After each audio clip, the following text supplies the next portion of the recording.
Hey everyone, thank you for joining me. I'm still trying to figure out YouTube and all the other apps. I'm so technically challenged sometimes, but I wanted to come on here and set the record straight about a couple things. And I am in Facebook jail, so I will just put it out here on YouTube and on my Telegram channel. So there are like a few things that I want to cover today, and hopefully this is like going to be like a 15-20 minute video and I can kind of be done with it and move on. So first I want to address Joel Hayes. So I interviewed him. I spoke with him prior a couple times.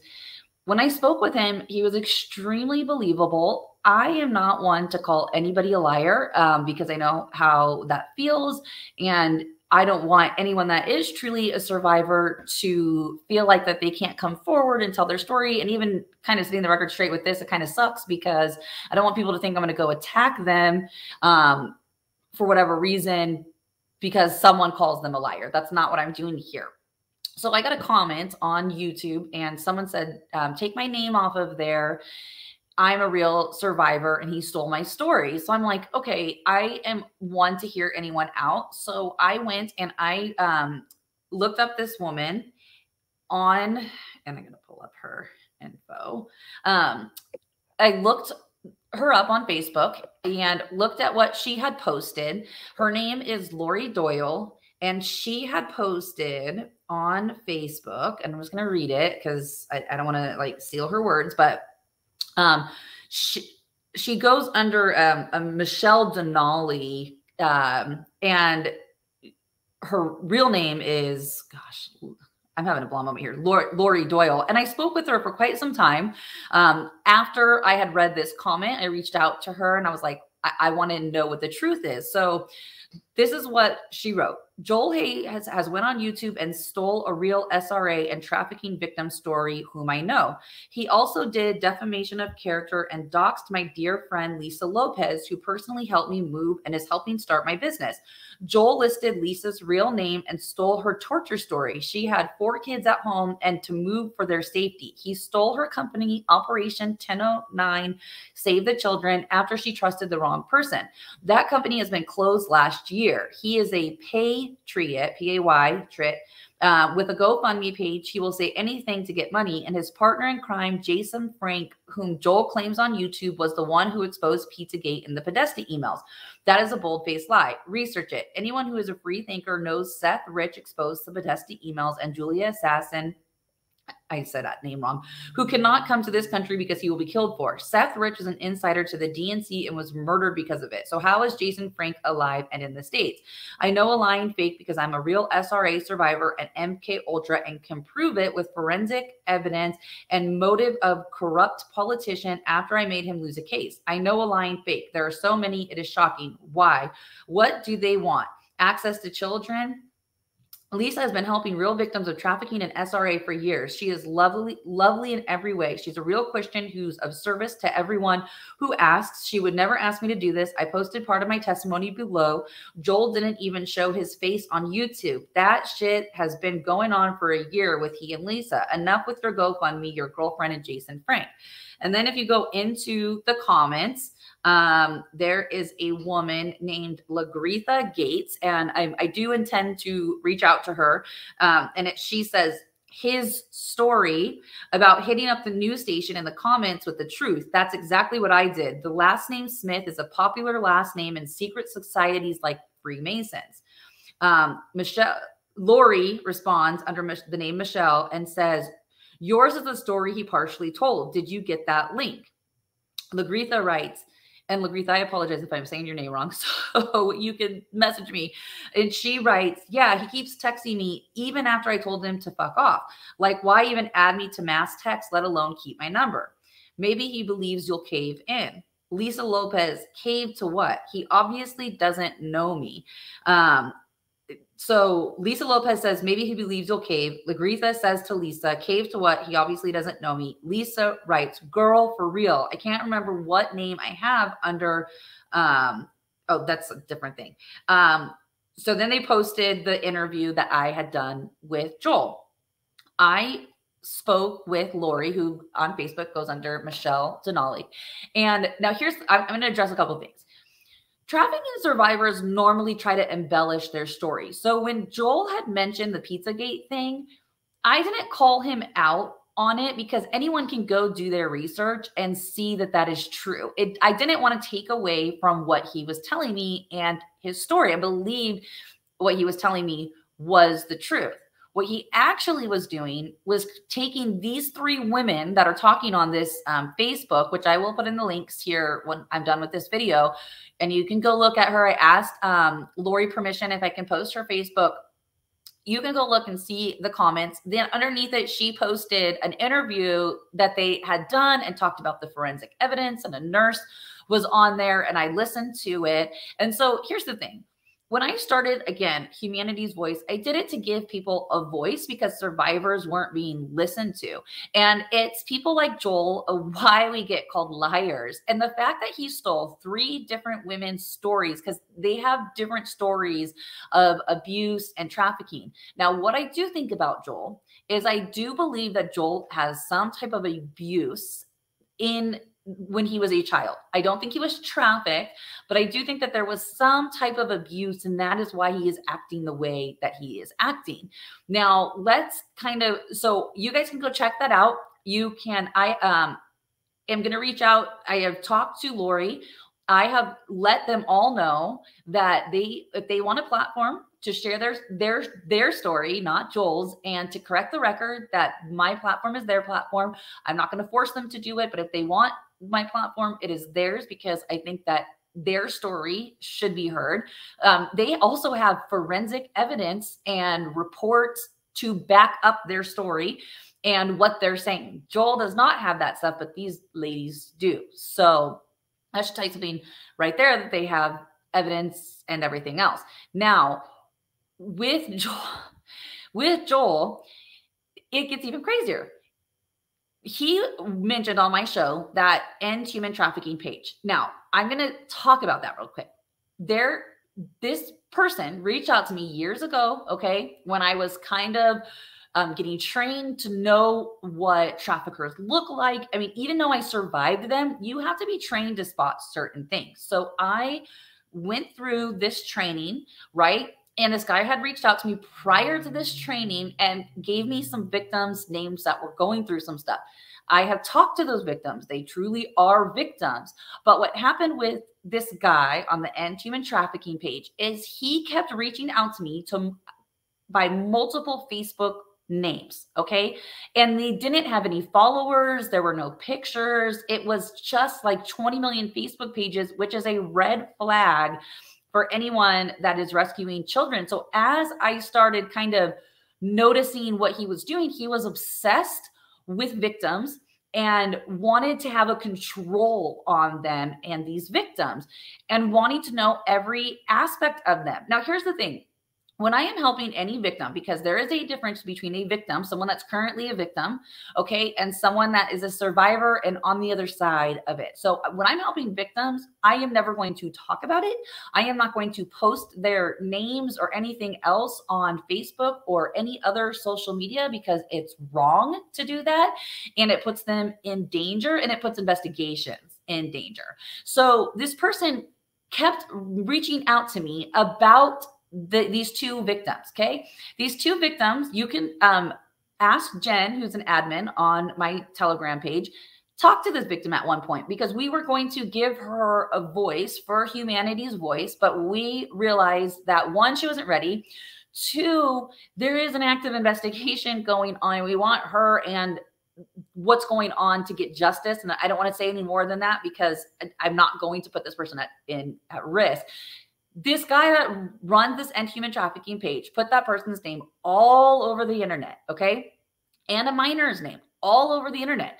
It stopped the investigation, which it was like an obsession with these people that are victims, okay? One who was a minor child.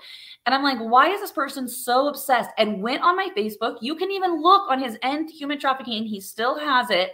He screenshots all the messages he sent to me. All of the messages that he sent to me on Facebook have different names and different Facebook pages. There is something weird and wrong when you have that many Facebook pages. Okay. There's something off there. Like usually people that like start another Facebook page use the same name, or I have one friend that got banned from Facebook. I'm not going to say who it is, and he has a different name, but I know what his real name is. So come to find out, I started doing a little bit of research because now I'm pissed because these ladies had reached out to me. She had commented on YouTube. I didn't delete her comment. It's still on the Joel because I'm not going to delete her comment. And I reached out to her via Facebook and talked to her today. We did a little bit of research on Joel. Turns out that Joel runs that End Human Trafficking page along with some other people. And Joel started I have two hateful Telegram. One is a watch party and another one is a Madyson Marquette Exposed. Joel and this other person started that page. So I don't understand why he would want to come on my show and lie when he thinks I'm a liar. And he is making like crazy accusations under different names and not like coming to me, and there's something off. I think there's some multiple personalities there for sure. And so maybe the personalities that split off don't know. And listen, that's an opinion. I am not saying I am diagnosing him because I don't know that for a fact. That's an opinion of mine on Joel. And I think that there is some things that aren't right there. Now, okay, let's go to this morning. I wake up this morning to 24 messages from Joel. And he's talking about how that I've infiltrated his life. Listen, I talked to him a couple times and gave him a platform, and then that's it. When I rewatched the video before I had found out about everything that's going on. Give me 1 second, guys. I just want to make sure that this hasn't gone. Oh, okay. Yes. Sorry. I wanted to make sure I wasn't missing anything here because I want to make sure I get the record straight. So, oh gosh, now I lost my train of thought here. Oh, so I wake up to 24 messages from him talking about the domestic issue he has with his girlfriend. He's trying to say, I put this girlfriend in his life and whatever. Listen, I don't know who Joel is. He was, I heard about him from a different friend who I did find credible. And this person has no reason to lie. Maybe Joel is good at manipulating. I don't know. Maybe they didn't know Joel as well, whatever. That's why I had reached out to him to be like, hey, let's have a conversation and let me give you a platform. I sent him a message today and said, please do not call me again. Do not text me again. I am not involved in your domestic issues. I did go look. There is some woman accusing him of hitting her. I do have a huge issue with that. I mean, she has a bruise on her face. If he did hit her, I have a huge issue with men that are abusive towards women. I think domestic abuse is a huge thing. I think that women are abusive as well. But the fact that he is, I don't know what his game is. I don't know what his con was. I don't know what his play was here. But I definitely found out about it very quickly. I really feel bad for these three women that have a story that survived horrific things. And like one of them, he stole the story that he talks about being raped by the plunger. That is another person's story and happened.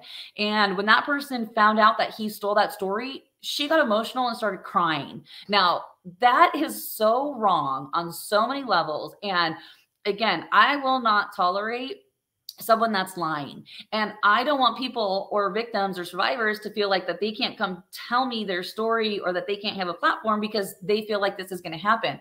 This was just a very odd situation. I wanted to set the record straight. I definitely know who Joel is. So TikTok, because the things are unraveling for him. And if he did hit this woman, I do hope that he goes to jail. I don't know what the story is. I don't want any part of it. I just told him he is not to call me or text me again at all. And if he does, then he will have to handle and deal with the army that I have behind me because we're not too happy with him. And now that we know he is behind these character assassinations to me, we will handle that on our end. very soon here, but I'll leave that up to my team. Now, I want to correct the record about something else, because I wasn't going to do this.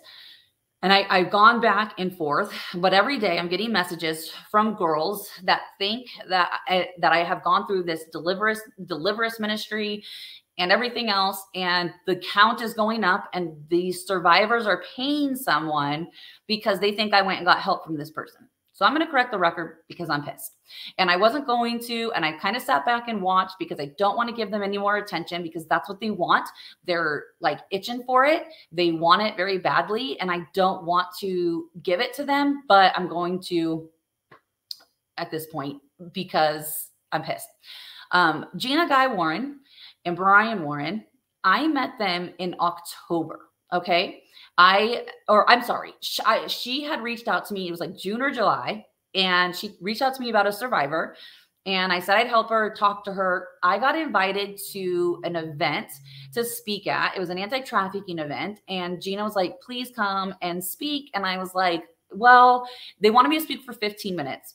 Not that my time is so important and everything else, but I have kids. So for me to go speak at an event, if I don't have at least like a 45-minute time slot, I have to find someone to care for my children. I have to travel and take time away from my kids to go do that. So I'm like, 15 minutes is not like a time slot for me to kind of take time away and spend money to do this. Like, I kind of was like hesitant. And so she begged me to do this event. So I'm like, sure, I'll do the event. Did the event. It was so off to start. I mean, and come to find out, like, the lady was a liar. It just was like, it was a crazy thing. Okay. Gina, after that, attached herself to me very quickly. Now, I am in a true war. I am fighting for these kids. I am on the battlegrounds. I have been physically harmed. Mentally, it is exhausting what I'm doing. So sometimes I get tired and people can infiltrate my life. It happened with Sheila Holm. It happened with Project Veritas, and it happened with Gina. Gina would tag me and everything, infiltrated my life. Like, it was like very quick and made it seem like her and I were best friends. And even I kind of like fell for it, but I'm like, she doesn't know me like my close friends. When I talk about Michelle and Mr. Happy Face, her husband, like, those are my family. Like, that's my family, right? So anyway, Gina went on. Okay, I got to take a step back here. There was a situation that happened, and Gina infiltrated a conversation that there was. I'm not going to get into it because I don't find it right to be here. But basically, I had a Zoom call with Gina and Brian and Johnny and Elizabeth Enlow. Gina and Brian, more Gina, not Brian. Gina made this call about herself and about them. Now, I don't know. I'm not going to comment on whatever their relationship is or whatever. I'm going to say this is Gina, after that call, went on a show with her, or a live with her and Brian, and stated that I was mad at, like, I don't know how she worded it. Okay. She basically, the way that she worded it made it seem like I had an issue with Johnny and Elizabeth. I'm going to tell all of you, I have no issue with Johnny and Elizabeth. Actually, Johnny and Elizabeth have been very good to me and very kind to me and very loving to me. I don't feel the need to post who I talk to in the background and who I know and who is in my life. I didn't ever feel the need to do that with Johnny and Elizabeth, nor did I think they needed the need to do that with me. I did ask their permission if I could say their names because I do respect them very much. And the way that Gina handled that live was as if I was coming against Johnny and Elizabeth. Now, when people are in my life, no matter what their job is or what they do, I base my relationships with people on how they act towards me and our relationship. I don't judge people. I give everyone a chance. And Johnny and Elizabeth Enlow have been loving and kind and good people to me. And the way that she made it seem was as if I'm like attacking them when I wasn't. And she kind of started talking about the call that we had, which wasn't the world's business. And it's still not. It was a private call between us. Gina, I feel like, weaseled her way into a situation. And that's just how I feel about it. Okay. She also said on this call that she was my pastor's. Okay. The fuck she is. Okay. I'm going to tell everyone right now. It's a trigger for me to call anybody a pastor because of everything I went through. And anyone that loves me and knows me and cares about me knows that if I were to call anybody my pastor, it would be Corey and Lindsay Brad from Journey Church. The head pastor there is Scotty Priest. And that is the church that I went to. That is the church that restored my faith in the church, that the church is good and that they are there to love on people and help people. And they loved me. Corey is still, I ask him to pray. I actually was just in Colorado. I went there and I was like, hey, can you pray for me and my kids? And went there. That is my pastor. Okay. Not Gina. She's never been my pastor ever. Okay. And I have never gone through any deliverance ministry. If you've heard me share my testimony, I've talked out in a lot of shows. I'm going to say it here. I went to a therapist, a licensed therapist to start, because I was having triggers and lashing out in different scenarios. I'm like, I got to figure out why I'm so angry and why I'm lashing out. My therapist, I will say, I've said it a million times, she is a little Jewish old lady. She's not old. I mean, she's so like hip, but I love her. She has been my therapist for a long time. When I cut the soul ties with the demonics from being raped and tortured, I did that on my own with me and God. It was a very intense time in my life.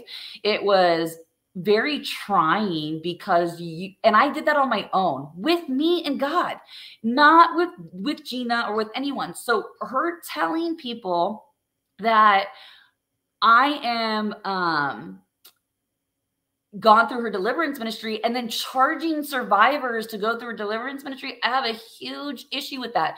I have tried to not say her name because I don't want anything to do with the clown show that she is right now. I just don't. And I think she's a compulsive liar. I think she wants attention, and I think she needs to go find her healing. And I don't want anything to do with her. And I want to set the record straight that she's never been my pastor.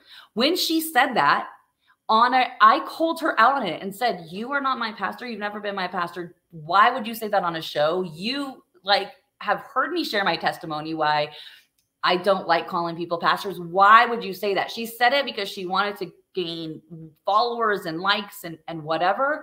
So I want to apologize first to everyone that I led to her, that follow her. I apologize for giving Joel a platform. I am woman enough to apologize because we're in a true war. And I say it a million times over, we have to be careful who we listen to. We have to be careful who we let into our hearts and our homes. And that means with shows and everything else. I have let people on the back channels that I have talked to that I actually really love and care about. I don't have to agree with everybody and what they do. I don't, but I do love a lot of the people that have come around me. I'm going to tell all of you something. With Johnny and Elizabeth, they could have went and attacked me, thought I was crazy, whatever. They came to me to ask me, and I had a conversation with them. We did a video call. I had a conversation with them, and they respected me enough to talk with me. And then we built a relationship. From there, I will talk to any pastor, any prophet, anybody that wants to have a conversation that maybe is not too sure about me or whatever. And I don't know if Johnny and Elizabeth weren't sure about me. I think that I never asked them. I should ask them that. But I love them. They're friends. They've never done anything wrong to me. They've never tried to go and gain following or whatever. On the flip side, Gina did do that. And so I don't wish any harm or anything. I do really feel like hurting people hurt people. I feel like Joel is hurting. I feel like Gina and Brian are hurting, and they need to go find whatever that healing is. But I also know for my mental health, I can't be any part of it. And unfortunately, I am putting myself out there. So sometimes with relationships that I'm letting in, you guys kind of just see it unfold. And that is just, I guess that's just part of war. And it's something that I'm learning. I am going to take, I'm going to continue with Humanity's Voice, but I am going to take a couple weeks. I'm going to interview Max, who I love. And I actually know Max is a real person. I've met Max, like I know he's a good one. And I'm going to interview my friend Susan. I've done an update with Kara, and then I'm going to take a step back to see how I can really just make sure that the right people are getting a voice and the right people are getting a platform, and the ones that are telling the truth and that need a platform and want to be out there and be in this fight. But I will always correct the record. And I mean, I appreciate everyone that follows me and loves me and is so good to me. I mean, it's encouraging because I know I have a lot of haters, but the haters, the good people outweigh those haters, and I just appreciate it. And again, I apologize to all of you guys for leading you astray on the Gina thing. I mean, she had me fooled, but it was like a narcissist personality where they come in very quickly and like they attach, and then things start to unravel. I am very well versed in narcissistic personality because I was married to one, I'm divorced from one. And so I tend to attract those. So I need to make sure that I'm very careful on who I'm letting in and who I'm directing you all to, because I don't want to harm anybody unknowingly, or if I've harmed anyone that may have gone and listened to them. I'm not going to comment on the other situation. I don't care. It's none of my business. And I'm going to comment on the fact that no one pimps me out. No one is my pimp. Nobody. And going and telling people and sending emails and commenting to get business, saying that I went through a deliverance ministry, and commenting and saying that you're my pastor, so people will pay you. I think that's BS. I think it's crap. And no one's my pimp, not Gina, not anybody. I know that's kind of a crazy word, but people like me, that's how we look at it. You're pimping me out yet again to make money. And I did talk to a couple of these survivors. I mean, Gina is wanting to get popular off of them. And sometimes people are not ready to share their story. They've never shared it, and they shouldn't just be put in front of a camera or try to go chase down their trafficker because you want attention. There are ways to handle people, and we have to be loving and caring and walk a very fine line with these survivors and these victors and these victims, to make sure that we're not re-harming them and re-victimizing them. And frankly, listen, I don't cry often, but this one really definitely with Gina and these victims that were harmed, I feel like I led them to her unknowingly, and she took their money, and they are more hurt than they were going to see her. I'm an advocate for licensed therapists. I think that every survivor needs to see a therapist so you can learn what your triggers are. You can learn how to do everyday life and know when maybe a trigger comes up, but you can recognize that it's a trigger, even though you haven't had that trigger before. So anyway, I appreciate you all listening. I wanted to set the record straight with Joel. I'm going to leave up his video just so people know what I'm talking about. And then eventually I'll probably end up taking it down because I don't think you should steal anyone's stories. And these three girls that have a story and the things that happen to them, my door is open for them to have a platform and for them to want to tell their story, because I think that it's really shitty that someone would go on a podcast or YouTube or whatever, this show, and steal someone else's story. And on top of it, he was literally hating on me the entire time. And I just really pray that the person that says they hit her, if that's true, man, I pray for any woman or man, because I know women can be crazy too in domestic situations, but hitting anyone or being physical with anyone is never okay at all. That's not how we should communicate. I don't care what you've gone through in life, using our hands and our fists. It's never, ever, ever okay. So I wish all of you well. I love all of you. And again, I mean, I don't know what else to say, but other than please forgive me for directing you to these two people. And, you know, don't hate on people because someone tells you to hate on them. You know, do your research and pray about it, get discernment. Even when I'm outing my traffickers, pray about it, ask God for discernment. Don't just take my word for it. Sit at God's feet. God tells you, walk away from that person, or if that person you feel is feeding into your life, then that is between you and God, not between me and you and God, or between everybody else, or tell everyone on Telegram or Facebook or whatever. It's between you and God. So I love you all. Have a great rest of your day. And I will share this video, and I will actually be out of Facebook jail tomorrow. So Lenka and I will be going just real quick live. We're going to be talking about becoming a state national tomorrow at 4 o'clock Pacific Standard Time, because I have a 24-hour, I guess now it's like 21 hours left on my Facebook jail sentence. So you guys can kind of tune into that. And then I will have an update. Kara and I did an update. So Monday at 7, oh my gosh, what time here? Or 6 Pacific Standard Time, we'll release the interview I did with Kara. I love you all. Have a good night. And I mean, shoot, I feel like I need a glass of wine after this, but probably not the best time to drink. Love you guys. Have a good one.